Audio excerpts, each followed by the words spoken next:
Hola amigos, bienvenidos al siguiente episodio de la serie Jesús Deus. Soy el Dr. David Litua y hoy voy a presentar el capítulo 4 de mi libro Jesús Deus, la representación temprana de Jesús como un Dios mediterráneo. Este capítulo se llama Luz. ¿Era esa la divinidad? La transfiguración como epifanía. Y pretendo decir o nuevamente desglosar algunos de los prejuicios previos en la investigación académica. Ese tipo de separación, ya sea organizacional o epistemológica, de leer la transfiguración de Jesús como algo judío o helenístico. La realidad es que es una fusión cultural, así que cualquier intento de separar los llamados elementos judíos o griegos es un ejercicio un tanto endeble y artificial. Estos escritos que llamamos los Evangelios eran parte del mundo mediterráneo, como cualquier otro escrito. Así que los judíos de aquel entonces podían imaginar la transfiguración como una epifanía sagrada, tal como diversas comunidades de origen griego y otros pueblos helenizados de la región solían imaginar los procesos de transformación o metamorfosis de otras figuras importantes como auténticas epifanías. Todos usaban los mismos modos y códigos de expresión cultural para hacerlo. Solo quiero recordarles a todos la tesis del libro, es decir, que los primeros cristianos divinizaron a Jesús en su literatura por la misma razón que otros pueblos antiguos del Mediterráneo divinizaron a sus héroes, gobernantes y benefactores. En este sentido, Jesús no era precisamente único. Es importante reconocer eso y reconocer la lógica de lo que considero la deificación discursiva o literaria de Jesús, es decir, la descripción completa de Jesús como un ser divino.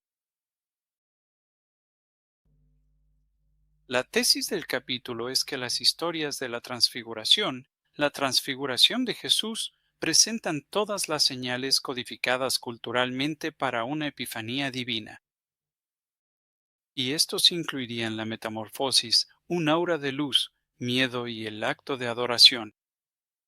Estos paralelismos temáticos o estructurales los vemos en todo tipo de historias de epifanías a lo largo del mundo mediterráneo, y los autores de los Evangelios no son los únicos que emplean este tipo de elementos en sus textos. Solo quiero recordarles a todos que las historias de la transfiguración aparecen en los Evangelios sinópticos, pero también aparecen en otros textos que no fueron incluidos en el Nuevo Testamento, como el Apocalipsis de Pedro. Se trata de una historia muy conocida, y no necesito entrar en detalles sobre cómo surgió, si era o no un relato que luego se incorporó aquí. Creo que lo que necesitamos analizar es por qué esta historia de Epifanía fue colocada justo en el centro de los Evangelios sinópticos y entender qué función cumple esa historia dentro de la narrativa. Vamos a echarle un vistazo a la historia de la Transfiguración. La primera versión de ella está en el Evangelio atribuido a Marcos, quienquiera que haya sido Marcos. Esta traducción rápida y literal es mi propia versión. Después de 6 días, Jesús toma consigo a Pedro, Santiago y Juan.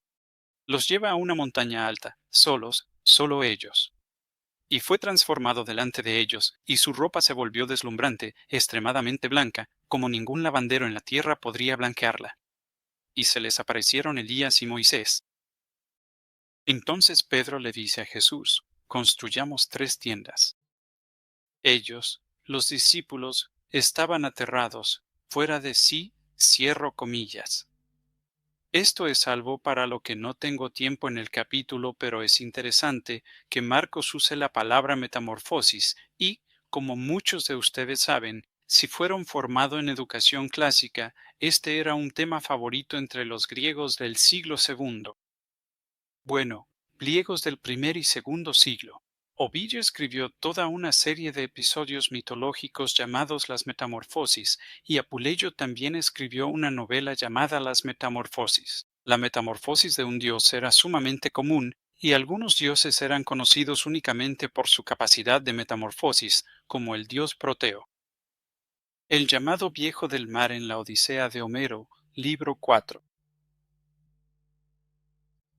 Pero en este capítulo no quería enfocarme solo en los paralelismos terminológicos, sino observar los paralelismos estructurales narrativos. Así que ese también será mi enfoque aquí. Entonces, primero, déjenme definir qué es una epifanía en el sentido más básico.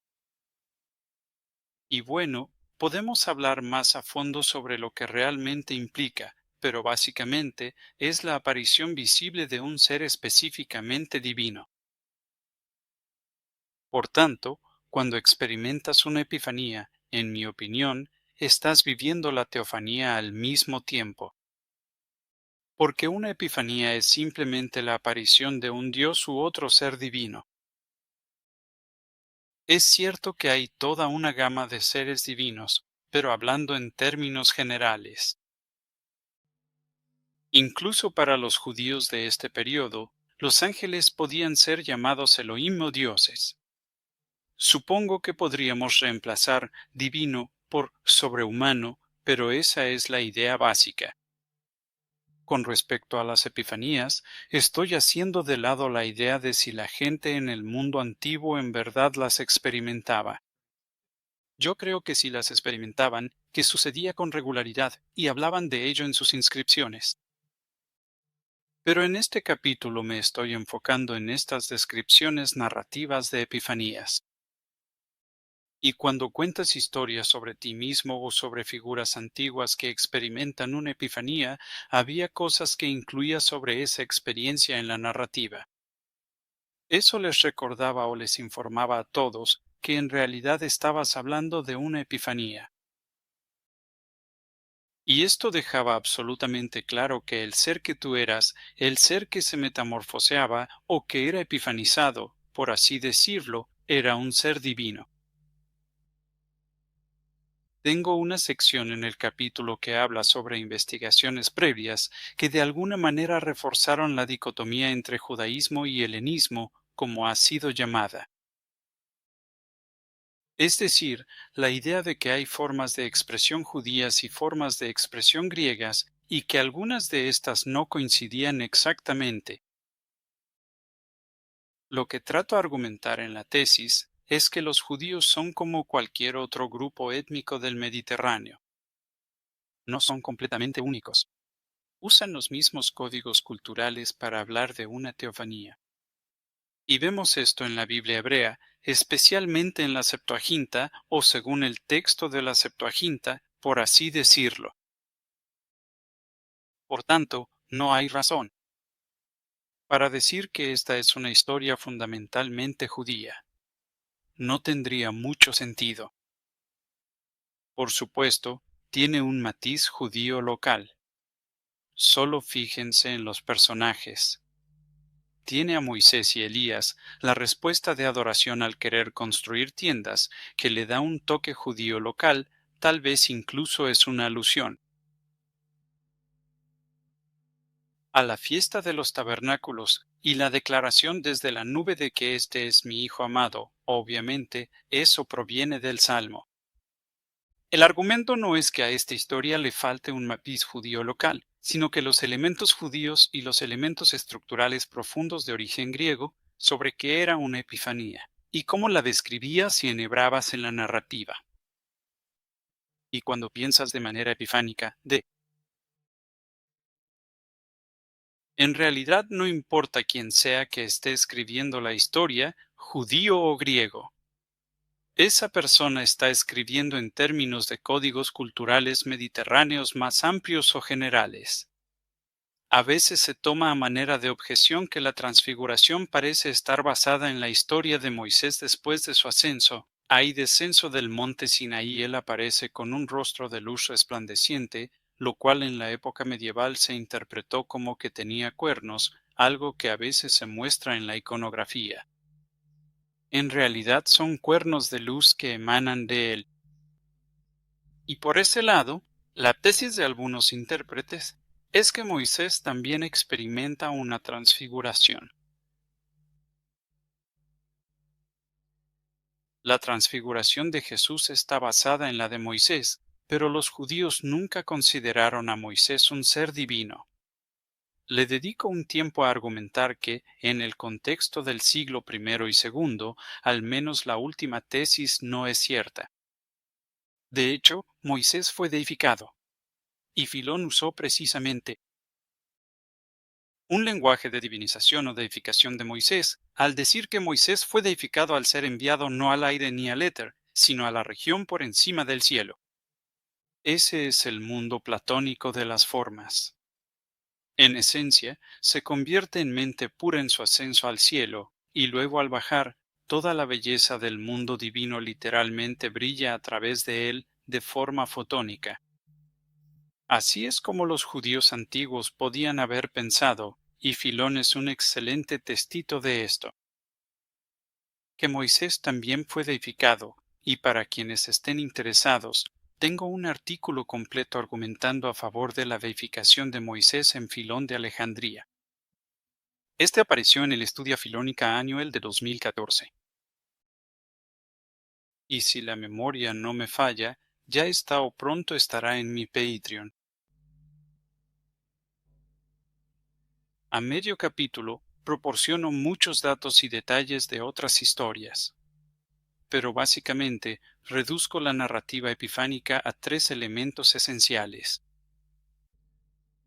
Hay más, se podría hablar de otros, pero esos elementos implican que el ser que se revela como un dios está bañado en luz o en un aura de luz, que hay una respuesta de terror o asombro, que a menudo hace que hombres adultos lloren en estas escenas epifánicas. Y luego está el acto de adoración, ya sea el acto de inclinarse y postrarse ante el ser divino durante la Epifanía o a veces después. Construyes un altar donde tuviste la experiencia epifánica, donde sacrificas un animal o lo que sea. En el caso de la transfiguración, Pedro quiere conmemorar el evento levantando 3 tiendas, lo que aparentemente pone a Moisés, Elías y Jesús, todos como seres divinos en un estatus más o menos igual.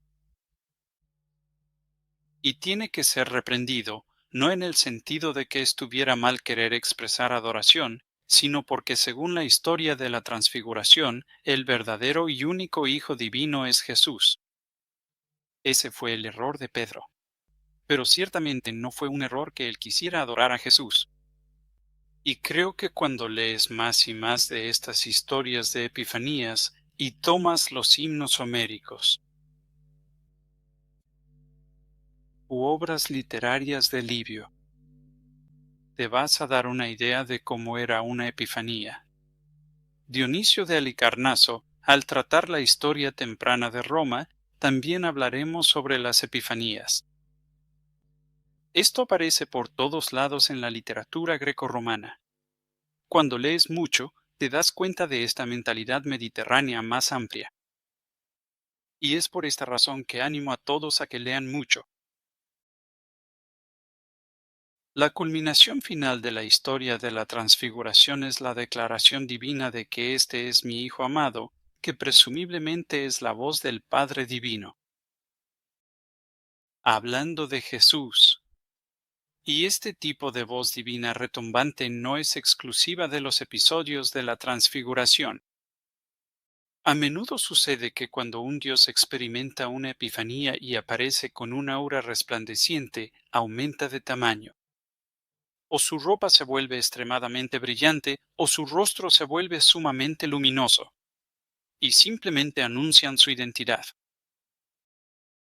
Por ejemplo, Dionisio en las Bacantes de Eurípides dice: He venido, hijo de Zeus, y en el himno hermético a Apolo. Vemos que cuando Apolo se revela a los seres humanos, simplemente se presenta diciendo: Yo soy el hijo de Zeus. Declaro que soy Apolo. Por supuesto, lo que es diferente en los relatos de la transfiguración es que Jesús permanece en silencio y es su Padre Divino quien habla por él. No sé, tal vez hasta podríamos. Se me viene a la mente, Podríamos encontrar un paralelo para eso en la literatura grecorromana. Pero de nuevo, el punto básico es observar el tipo de elementos narrativos estructurales profundos y la declaración divina. ¿Me explicó? Es como el remate final. Que si no quedaba claro por la luz divina y la belleza que emanan del cuerpo divino del Dios y la metamorfosis, entonces, sin duda estas declaraciones divinas dejan claro que estamos ante la revelación de una deidad y una teofanía. Y el Dios quiere que sepas quién es Él y de quién es hijo o de quién es hija. Ya sea que estemos hablando de dioses masculinos o femeninos, porque eso ayuda a definir el tipo de culto que vendrá después. Eso es todo respecto al capítulo 4. Verán todos los datos a detalle cuando lean el libro Jesús Deus y obtengan todo ese conocimiento por sí mismos. Revisen las notas al pie, busquen conceptos y si les interesa algo o quieren sugerencias de lecturas adicionales o tienen una pregunta sobre algún punto específico, definitivamente contáctenme a través de Patreon en el nivel Eres mi Dios y de ahí partimos. Por ahora, simplemente quiero agradecerles a todos por ver el video. Ya saben, si les gustó este video, háganme saber si tienen algún comentario. Obviamente pueden hacerlo cuando quieran. De verdad aprecio todo el apoyo y les deseo lo mejor a todos.